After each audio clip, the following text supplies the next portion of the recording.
ย่อสันเสียงที่ถวยผ้าล่าเลิกเกินต้องพวกหูเจ้าเศร้าเสือเพิ่นสู่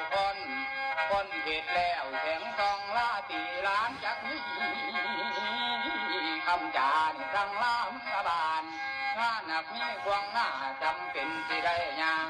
ทางแห่งไก่โยดเยินเดินความมันเกินแสงทองฟ้าสิลาพอสัทธาลาสุคำน้ำเบิดนั่งฟังอยู่หามพวง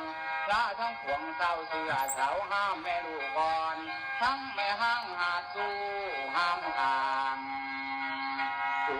บ่มี